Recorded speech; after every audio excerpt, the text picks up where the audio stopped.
Welcome to the Backyard Professor Live. It is Sunday night, November 30th, 2025. We've just about made it through this year and hardly anything out of Jake Barber and Company.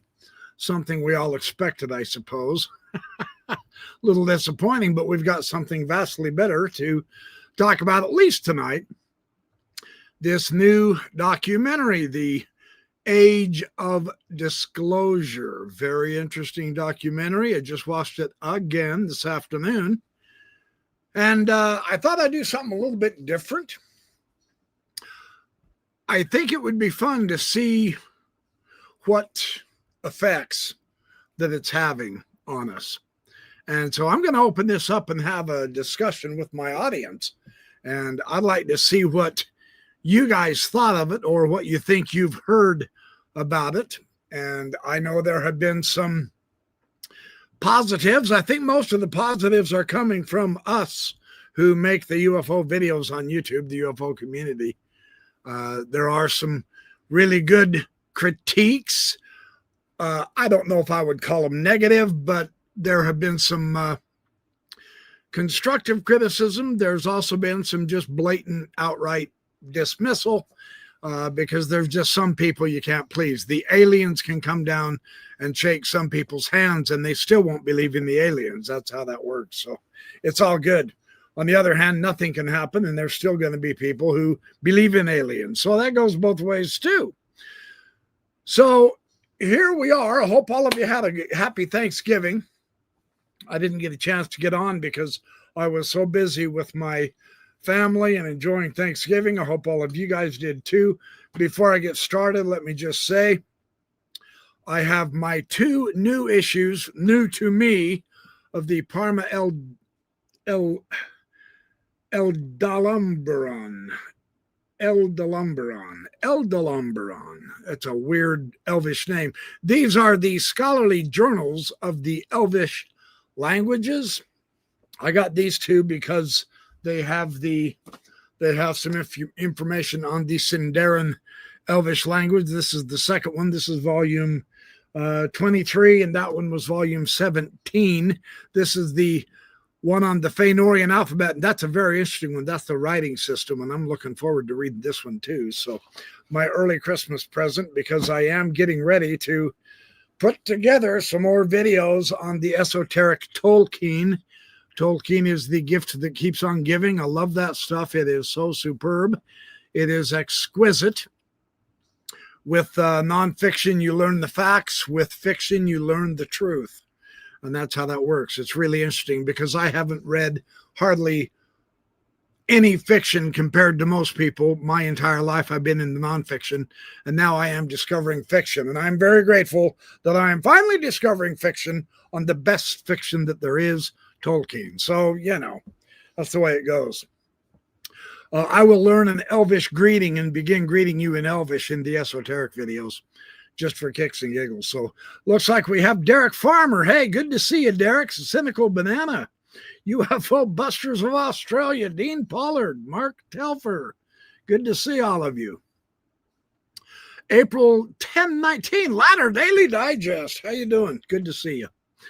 Okay, so how many and Tristan Jones, how you doing? Good to see you again. So either type 1 or 2, how many of you have seen the documentary? Type 1. If you haven't seen the documentary, type 2, and then that way I'll know what I'm dealing with here. If you would, real quick in the chat, because I want to, hydrogen fuel technologies, good to see you. Give me either a 1 or 2. Come on, type. It's not that hard to do. 1, you've seen it. 2, you haven't. YouTube commentator gave me, so a lot of you haven't yet. Some of us have, some of us haven't. That's about typical. That's about what I expected. Very interesting. How many of you have been listening to or watching any of the commentaries on YouTube about the documentary, The Age of Disclosure? 1, you are watching some of the YouTube videos, and 2, you're not watching some of the videos. Give me a 1 or a 2 real quick. Or maybe we should do A and B. Hey, Michael Ray, good to see you. Michael Ray, 1983. Yeah. Okay, so there's a few of us who have been, yeah, you've been watching the videos. That's good, because we do want to remain informed. And yeah, good. Well, okay, so we're at least getting some information on it. We're getting points of view, right? So this, now I have heard, I can't remember. I think it was Pavel. It seemed to me at one time that he said it was one of the best selling documentaries, and we've been looking that up. And in the Amazon and some of the statistics stuff, it is selling very, very well, and that's good, because I think there's some misunderstandings about what the documentary is trying to do. No, it's all right. It's all good, Timron. Good to see you, my friend. You're always welcome, late or not.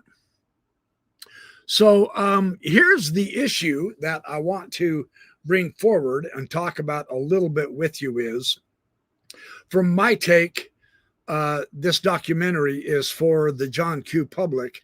Now, the interesting thing about this that has happened, that we did not see, well, I don't think we saw it as extensively with James Fox's documentaries, also very good documentaries, by the way. But this one appeared to me to be much, much more talked on in major news outlets. There were several interviews with Dan Farah on Fox. Joe Rogan had a big interview with him.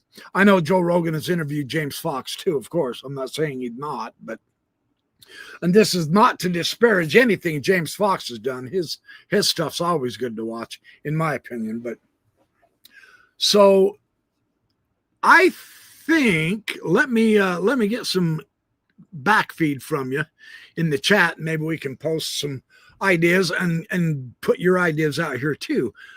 From my point of view, because it's being talked about much more publicly in actual major news organizations, we've actually seen it talked on Fox, and we've also seen it talked on CNN, talked about both during the day and in the evening news.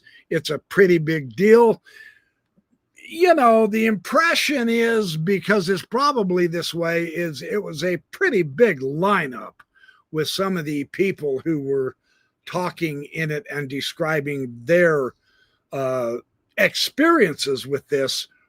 Pretty massive lineup, in my opinion. So I'm just curious what you think as far as the impact do you think this will have. Are there anybody here? Let me ask you this before we go to that. I'm just curious. I know most of you, but are there any here who would venture to at least tell me in the chat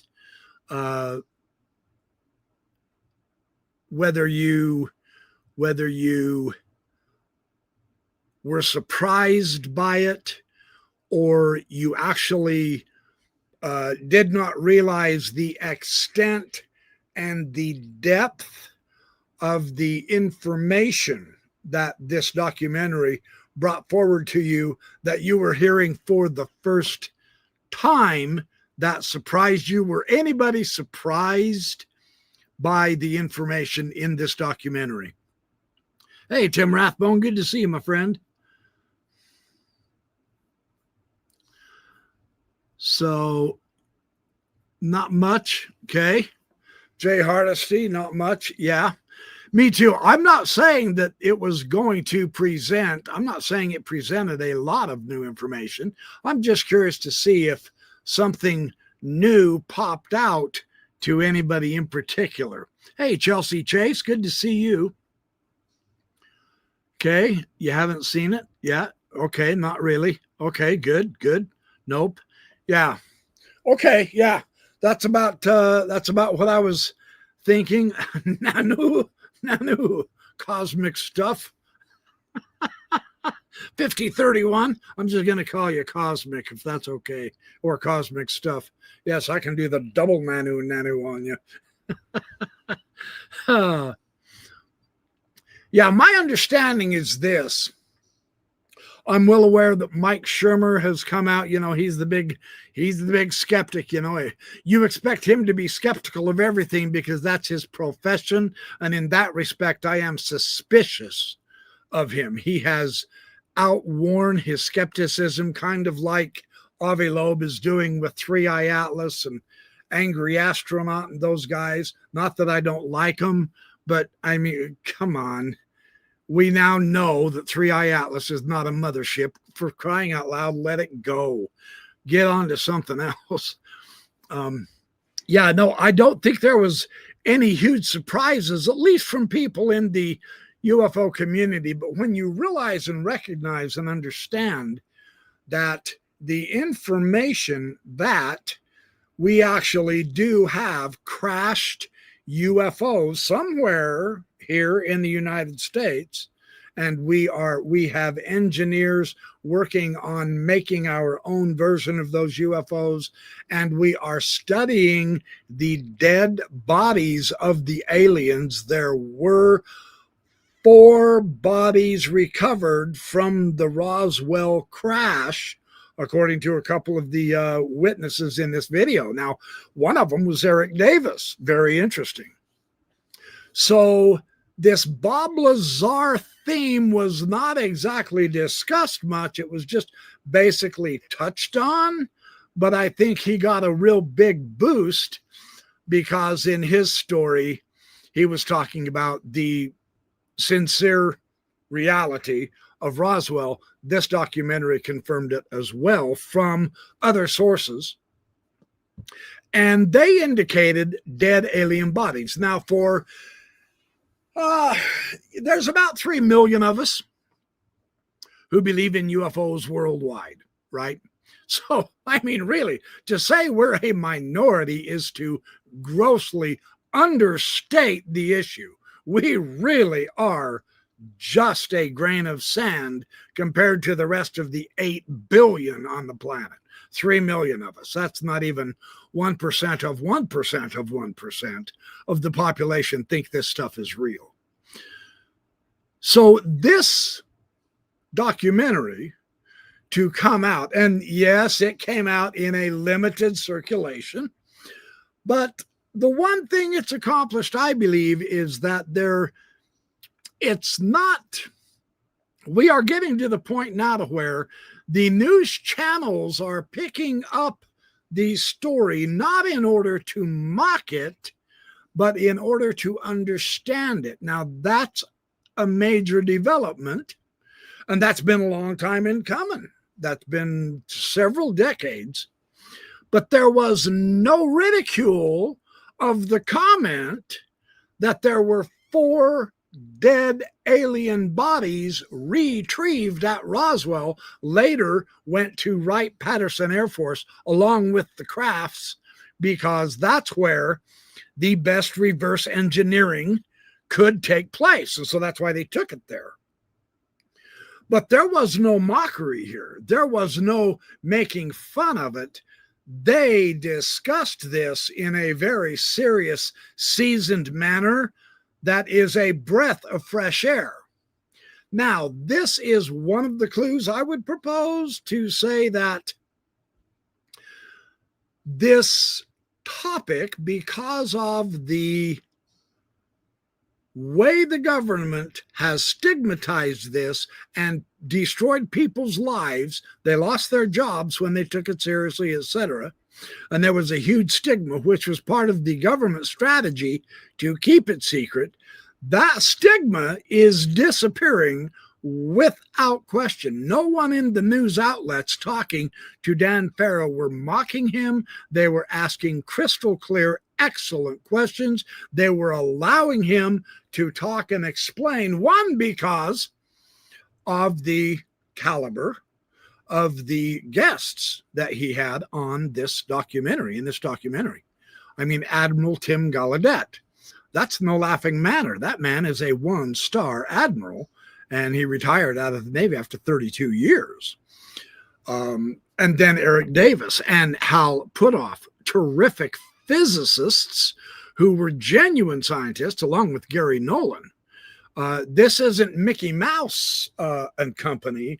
This is some serious caliber here. They had Marco Rubio on, and he discussed the serious implication that, hey, look, we know there's stuff up there flying around. We don't know what it is, and we can't protect our airspace. Look, that was part of the fear, right, for the last 80 years.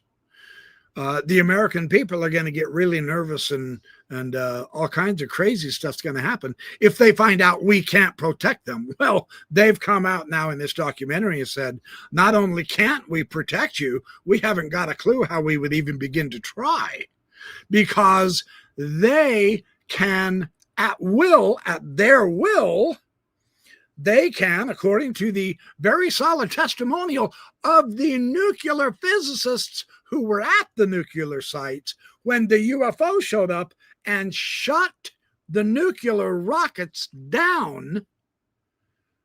Look, that's big stuff. That's pretty flippin' big stuff for them to admit in a public documentary that has been put out and advertised, and now is being interviewed and reviewed by a lot of people in big and tall places. That's incredible. So what I'm trying to get to is, in my humble opinion, and man, do I emphasize humble, this is slow disclosure. I can't help but get the impression that this is all being orchestrated. Have no idea who's pulling the strings at this point. We don't know who is genuinely in the background. But it is being orchestrated, and it is being masterfully orchestrated. And the powers that be, whoever are doing this, really don't give a flip if the vast majority of people around the world want catastrophic disclosure. They're not going to give it to you that way, because it would damage, if not directly ruin, the economy and the governments. Well, they're not going to do that. Let's just get over it. It will be a drip, drip, drip disclosure. And the fact that you and I have been waiting so long, many of you longer than I have been, for the full disclosure, etc., and you actually may not live to see the full disclosure. That's something we have to truly face as men and women and recognize that is a very real possibility. We hope it would happen, but when it happens, it's going to be after a gentle rollout and a steady additional information for all the rest of those who are not aware that they actually did recover crafts, and that there were alien dead bodies, and that they do have power over our nuclear weapons. Now that's spooky, you see. So in that regard, this documentary, in my opinion, really made phenomenal headway into the rest of us who maybe haven't paid attention to this so much. I do believe that is the intent of this particular documentary. And therefore, in a way, and I'm not trying to disparage Mike Shermer. I've read a lot of his books. I like his approach as a general thing. And of course, he's skeptical. And what's his skepticism? The same one that so many say, well, yeah, you haven't given us anything new. Well, it's not for you. You're going to have to put your big boy pants on and pay attention. This documentary was not for us, the UFO community. I've got bad news if you think they're catering to us. They are not. Number one, we don't have the political oomph, the clout, the power, or the ability. So just going to have to get over that one. Tough luck. They're trying to get more people informed, not satisfy the whims and the desires of the very, very small majority of us. If that bothers you, maybe you better go to another subject, because that's how it's been happening for decades. And I don't see any reason they're going to change that at this point. Okay, now that's the bad news if that's how you want to look at that. On the other hand, we have a solidifying of some of the most shocking information that a first-time hearer can hear all at once in an hour-and-a-half documentary that is crunched down. They're trying to tell you 80 years of information in an hour and a half and do it so that you don't panic. But in the process, I would propose that the three biggest bombshells in this documentary is, without question, the nuclear capability of these things to control our nuclear power, the dead biologics that they are examining, and the craft that they are trying to reverse engineer. To someone who's never heard this subject before, or who is a fence sitter, or who just hasn't bothered to study it much, they've heard about it, etc., and all of a sudden this powerhouse documentary comes out and says that's a mind blower when you put yourself in those people's shoes. I do believe that's their intended target audience. This is a slow drip process. That's just how it is. So that is the way it works. Us who have awakened already know disclosure. Yeah, that's probably true. There are some people who are experiencers, and so none of this matters. And therefore, you understand now why the video, the documentary, wasn't made with you in mind. That's true. It wasn't made with me, Kerry Schertz, the backyard professor, one of the YouTube guys who talks about UFOs. Let's give him something to talk about. Let's give him something new. Uh-oh, my heater's on. Hold on, I got to shut it off. All right. No, they don't give a flying flip whether I watch it or not. They don't care what I think. They don't care what any of you think. You see what I mean? And in a way I can understand it, that, you know, that can be exasperating. But Michael Shermer complaining that they never presented any real evidence, hardcore evidence, because extraordinary claims require extraordinary evidence. And so he's talking physical evidence, show us the craft and all that. That's just not going to happen, folks. And that is the bottom line. I really don't expect to see any of that in my entire lifetime. And I'm okay with it for this reason. It's not necessary. Because in my opinion, and again, it's just my opinion, the disclosure is going to come when the aliens decide to disclose, not when we do. Let me ask you a question sincerely. There is a rumor going out and around, and it's making the rounds on YouTube right now also. And it's just fresh out. Now, my suspicion is, because I've touched on it a couple of times, but my suspicion is because Marco Rubio is in this documentary. And so I wouldn't be surprised if this is true. On the other hand, I don't think he has the permission of those who are really in charge to just simply stand up at the microphone and disclose. But would it change anybody's mind if the President of the United States stood up next week and disclosed that, yes, UFOs are real, we have craft, and we have the alien bodies? Would that all of a sudden make you believe or not? I'm just real curious. Give me a 1 if it would make you believe, if an actual official government like the President of the United States stood up and said, yes, it's true. What you've heard is true. They're real. We have them. Would that convince you? 1 for yes, 2 for no. I'm just curious.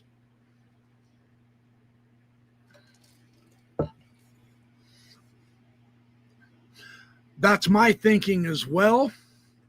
Yeah. Yeah.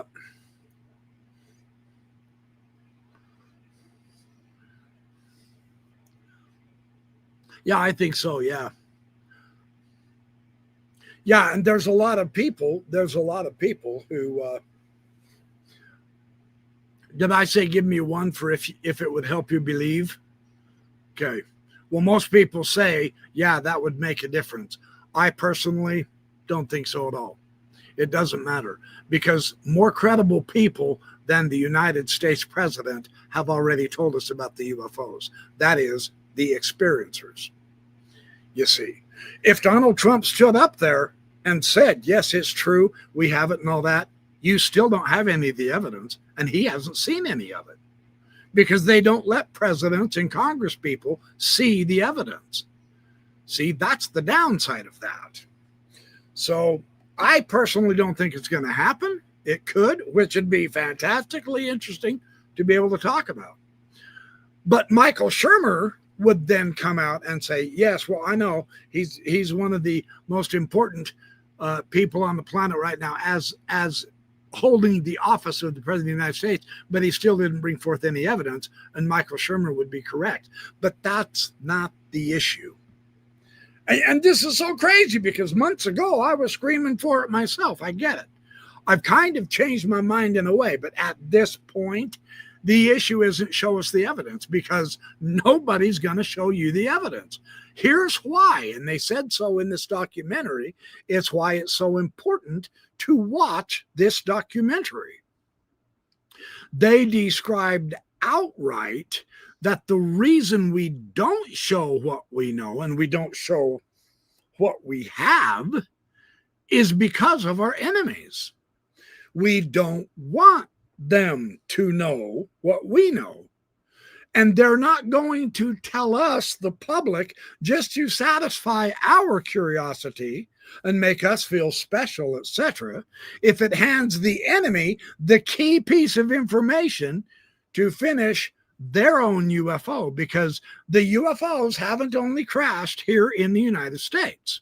Apparently, they've been elsewhere around the world, and there are other places and governments that are working on their own UFO programs. So, in a way, to enlarge that picture is what I'm trying to do, to show you why the documentary would never give you the actual evidence yet. We aren't ready. And how many times have I said, and there are several people who say, we vehemently disagree with you. We're ready. We can handle the truth. You don't understand. We are not ready because we don't know what they have either.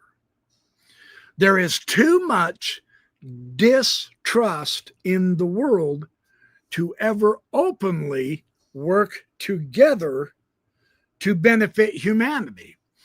And that is the part of the documentary that really angers a lot of people as well, and I believe rightly so. It's too bad, but at this point, we need to face the reality that we are not trusting and we are not to be trusted.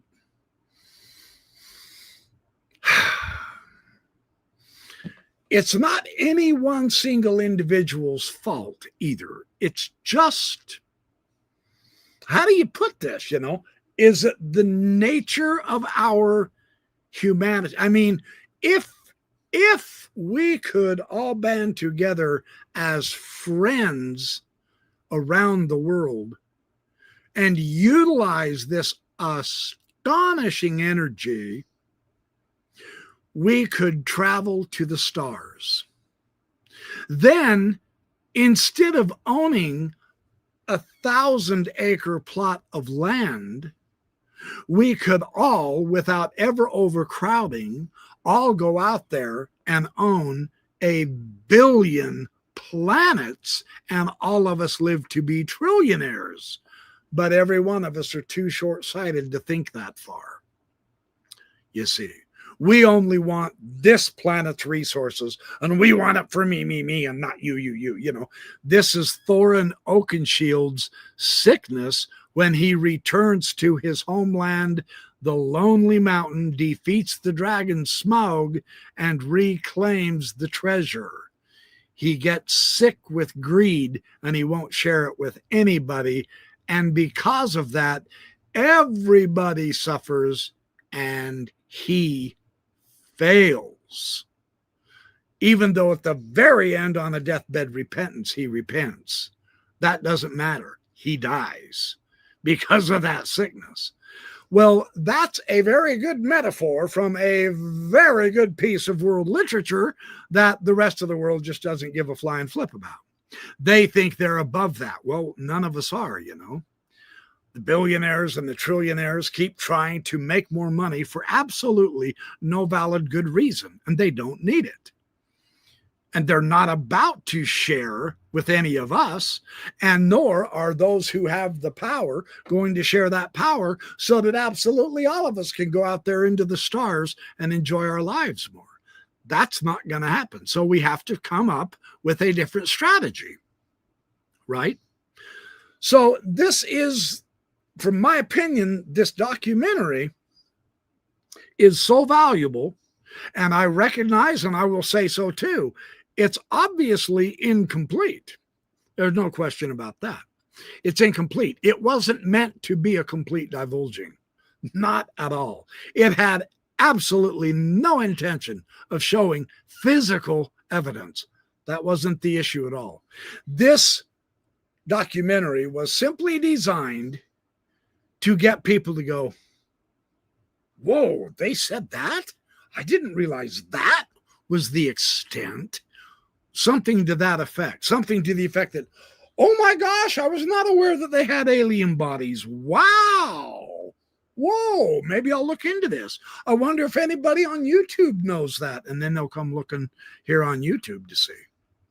I think that was the intent of this documentary. I do think it moved the needle for those who are not as involved. I truly do. Thanks for the comment, though, Timron. That's true. That's a very interesting. So, yeah. What else have you guys got? And there's this point, too. That's a good point. UFO busters from Australia. Gullible people only believe government officials. You know, that, like it or not, that's an issue. Yeah, exactly. And so this is in that respect, this documentary is meant to be an end run around the government officials, even though it utilized some of them in the documentary. It also utilized scientists. It also utilized physicists. It also utilized intelligence people, etc., not just an elected official or two. So, yeah, it's, and you notice what it didn't do? It didn't talk to anybody who's been abducted by UFOs, and it didn't bring out their story either. So, again, I don't think it was made as a complete expose in any manner. Something is going on.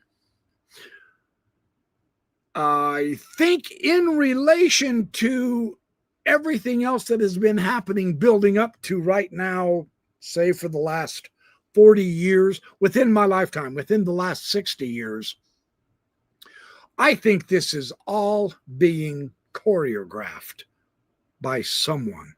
Now, I have seen that some people propose it is the aliens themselves that is choreographing this drip, drip, drip measure. They're trying to get us all either psychologically or economically or physically prepared for when they really do show up. Who knows? Were they here first? Were we? We're not sure. We don't have enough information. They did make it clear in this documentary in a very remarkable way that the ability to hide under the ocean would be, quite frankly, easy to do, so that we wouldn't know they were here for thousands of years. We may never see them here if they don't want us to, because, as Gallaudet said, and it was part of his responsibility in the Navy to actually map the ocean floors. He said 80% of the ocean floors have never been mapped. We have a better mapping of the surface of the moon and Mars than we do of our own ocean floors. And so that'd be a perfect place for them to hide, truly. And perhaps they are being nice enough to allow us to coexist with them, as long as we don't do something really stupid and destroy the earth, which I don't think they'll let us if they really do like this place. I mean, we're dumb enough and short-sighted enough, we would be willing to destroy the earth for money, which is insanity. You know, it's crazy. It's like, you know, protecting the American flag, but destroying 1 million acres of prime forest because you want to convert the lumber to money and completely wipe out the forest for money. But you love America and you want to protect that flag. Don't let anyone burn the flag, but it's okay to destroy 1 million acres of the actual thing that has value, our land. The insanity knows no bounds in the ridiculousness of our modern man mythology right now, right? It is crazy. So anyway, yeah, now I'm preaching, so. But that's okay. Oh, thank you, Robert Nunley. That's very kind of you. Good to see you, my friend. Hey, Ed Keene, good. Yeah, that's the issue too. And I suspect that is probably one of the issues with the UFOs, based on testimony of those who claim they have been abducted, is they say the aliens, when they're on their ship or wherever they are on the property or whatever, and they've been visited by the aliens say, stop destroying the earth. They say that to a lot of the abductees. They say, you are not taking care of the planet you belong to. And just the other day, Elon Musk so utterly naively and stupidly said, the way to save the human species is, let's get people moving to Mars. I mean, how freaking stupid can you possibly be to propose something so asininely impossible? I have no idea. But Elon Musk, he thinks the billions and hundreds of billions of dollars he has gives him brains or something. I don't get it. That's just, it's a one-way trip to death. You're not going to colonize Mars. It ain't going to happen. The best way to save humanity is quit being stupid assholes to each other and the world and start living better. Duh! And it's a lot less expensive that way, too. Come on. That's a no-brainer, you know. But people think because he has a lot of money, he has a lot of brains. I don't. No. So anyway. Oh. All right. So that, and so many of us haven't seen it yet. So it's kind of hard to get your ideas on it. I do have a, hold on. I've got a, I read something somewhere. Hold on. Let me find it real quick. Okay, here we go. Yeah, here we go. Let me read this to you as kind of an idea to chew on. This documentary wasn't made to prove ETs exist, and it really wasn't. It was made to prepare the public for when the government finally admits what insiders have known for decades. Proof isn't the point, but it does give the skeptics job security, because they're in such a position that no matter what you do, it won't be proof to them. They aren't going to admit it when it is proof, because otherwise they would quit being skeptics and they would stop making money, right? So that's why I've gotten to the point where the skeptics just are not all that important anymore. No offense to the skeptics, but yeah. So anyway, proof isn't the point. Acclimatization is what it's doing. This is step one of mass normalization, not the conclusion of disclosure, because you don't jump from total denial to full revelation. That's not how it works. It never has worked that way. The system would crash. So they're doing it the only way it can be done, slowly and quietly and steadily. It is a drip by drip. It's going to be widening the audience beyond the UFO community, which I believe is the intent. And we're watching that process unfold in real time. That's the whole idea. You see, we're being conditioned for a new reality that is truly vastly different than what we have. And if anybody in the universe hates change and can't stand it, it's us humans, right? Well, there's those in some places that recognize that, and so they know how to manipulate our collective psychology too.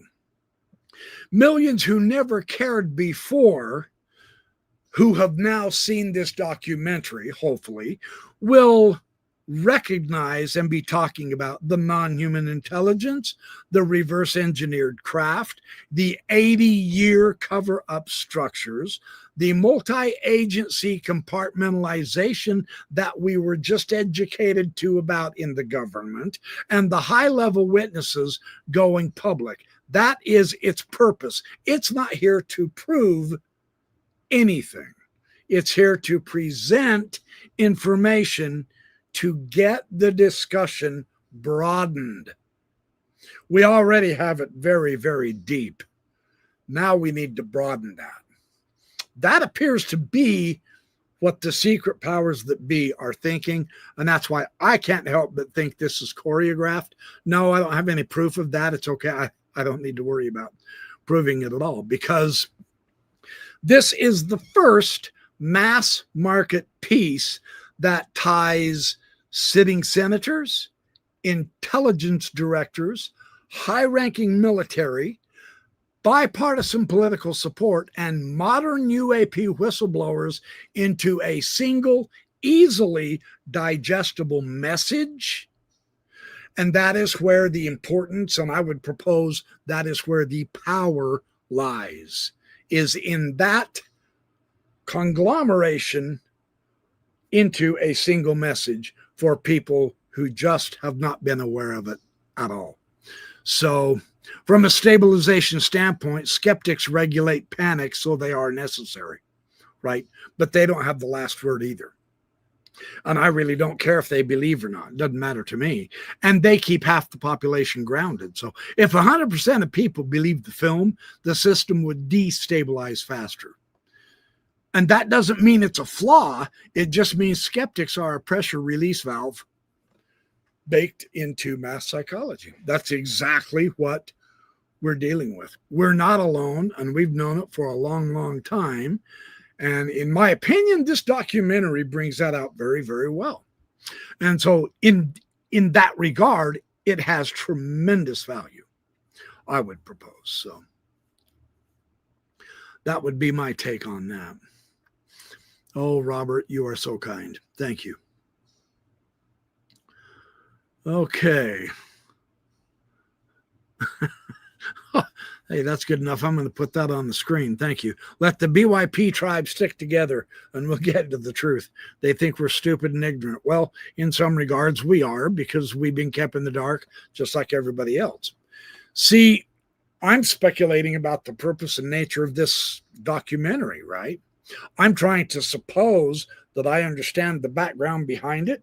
I'm not so convinced I do, but I am making propositions so that we can mull them over and try to figure them out together, right? I mean, that's basically the entire idea. Yeah, that's a good point too, King Daddy-O. I like your handle, King Daddy-O. Yeah, well, he said, we've destroyed Earth. Why not destroy Mars? Yeah. Elon Musk thinks going to Mars is going to save humanity. You know what we're going to do once we get there? We're going to trash that place too, right? All we're going to want is all of the resources, right? So, yeah, it's very interesting. Spoon-fed disclosure. Yeah, I suspect so. I wish it was faster. But I think really coming to the realization that it's not going to be is very cathartic, because now I can take the time to learn more about it on my own through listening to other experts, watching YouTube videos, reading more books about it, etc., and talking with experts who also do not have the last word. I don't talk to experts in order to get the last word. It's kind of like reading a book, you know. I don't buy this book, The Gospels and Homer, by Dennis MacDonald, which incidentally is a fantastic book. Oh my gosh, Dennis MacDonald's a spectacular author. But I didn't buy this book and read this book so that I finally have the final word on the influence of Homer on the Gospels. I bought this to read and appreciate and enjoy in order to open my mind to explore in other areas that I probably wouldn't have thought about if I didn't read the book. It is the same thing with the UFOs. It's the same thing with the UFO experts. I don't go to the experts to get the final say-so, because they don't have it either. But they might have a particular angle or a slant on a subject that makes it vastly more interesting and possibly helps me tie something else into it that even they wouldn't have thought of. So I've used this analogy before. It's a slow upward spiral. I do believe that's what's happening, and we're all in on it together. You know, I can say that calm, cool, collected tonight, November 30th, 2025, because I'm in a pretty good mood. You know, I had a great Thanksgiving. It's been a good week, etc. But in a year from now, I may be livid, frothing at the mouth, foaming, yelling, griping, swearing, belly aching, throwing crap all over in complete anger also. I don't know. So I hope not, but man, you never know what the future carries. Yeah, so... all right.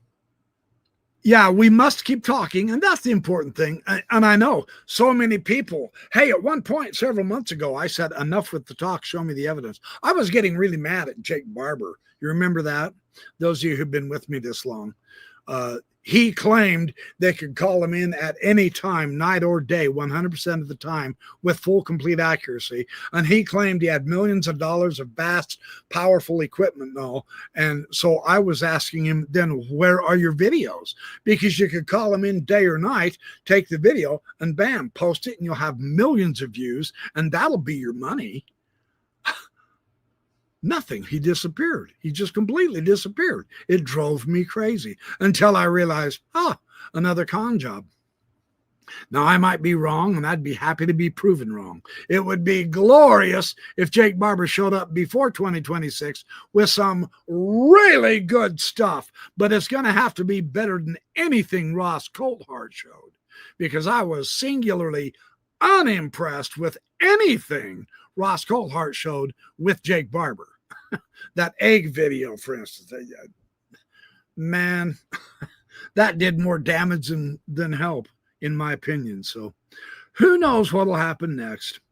Someone else is going to come out and, you know, maybe I'll be abducted and then I can come back and tell you the story, you know. I could be rich and famous too. But you know what? I don't want to be rich or famous. I really don't. That's not the life. That's not the life to have. The life to have is a comfort, spiritual filled, exciting, friendly, loving life. That's why reading J.R.R. Tolkien is so fulfilling to me, because that is the hero's quest, and it is an entire gigantic metaphor for each of us as individuals. True story. Yeah, I'm not kidding. It's pretty interesting. So that's why I can't put that down. And I can't leave this UFO subject alone either. This is very interesting stuff to understand. Here's the gradual leveling up of public expectation. Now, this is quite interesting. This is what's been happening over the course of the last, couple of decades anyway. From 2017 to 2020, well, this is just the last 8 years. From the time Lou Elizondo came out, I'll put it that way. Yeah, that's a good way. And that hasn't been that long ago.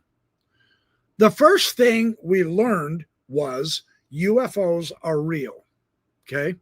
So that was kind of the base level. And it wasn't all that high, and it really wasn't all that spectacular. But from 2017 to 2020, it was still a, quote, bombshell. UFOs are real. For those of us who didn't realize that or recognize that, this is what they got us to grasp from 2017 to 2020. And then it produced from 2021 to 2023, some of the UFOs are not ours. It's not foreign technology. It's not the Chinese. It's not the Russian, but it's also not ours. So, and then from 2024 to 2025, the next thing is we have officials are saying this on record, which is a really big move. It is definitely an elevated expansion when the officials themselves say, yeah, the UFOs are real. Carl Mel, 100%, no doubt. They're here. They're real. But they're not ours. And it's the officials saying that. That's big. And then from 2025 through up into 2026, technology and biology may not be human. That's coming out. And the final step is the reveal itself, whatever form that's going to take. But you see how they're just taking it one step at a time, but every step we take is an elevation. That's the key. That's the key. That's what they're doing. So it's quite interesting. We have to be acclimatized to this whole idea. And I know I hate that as much as you do. I'm with you. However, that's just the facts. Just the facts, man. What cop show was that way back in the 1960s? Can't remember. Anyway. So that's pretty much what I've got tonight. I just wanted to kind of talk about, I know I am too, Cynical Banana. I have come to hate that word, bombshell. And see, through the overuse of it, it's completely wiped it out, even though what I did tonight was a bombshell. Kaboom! Bah! Blew your mind. You didn't even know it. Yeah. Yeah. And nearly everything labeled a bombshell is nowhere close. Right on. I so agree with you, man.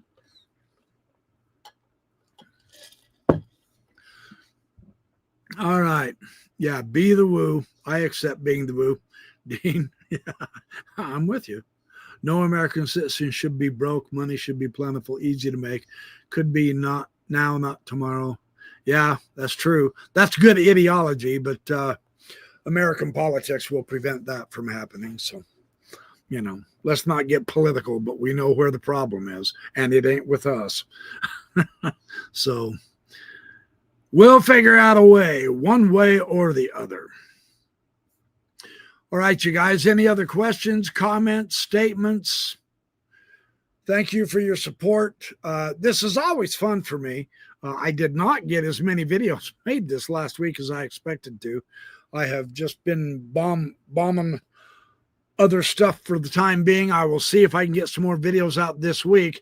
Those of you who like the esoteric materials, don't give up on me. I am getting some Tolkien esoteric, and I've got someone, it's been a week or two ago, asked me to do something on Mithraism, and I will. Mithraism is always a fascinating topic. I do have some primary source materials on Mithraism that are exquisitely fascinating, so I will do that too. So anyway, I'm going to head out. Thank you all. I hope you have a fantastic week this coming up week. Keep your eye peeled for more Tolkien, more UFOs, etc. I will keep it rolling on. Appreciate all of you. I wish you all the very best. That's my disclosure. That's the best kind of disclosure. So, all right, you guys, go have yourself a great week. I'll catch up to you soon. Yes, you rock on too. Absolutely. Yep. Thank you very much, you guys.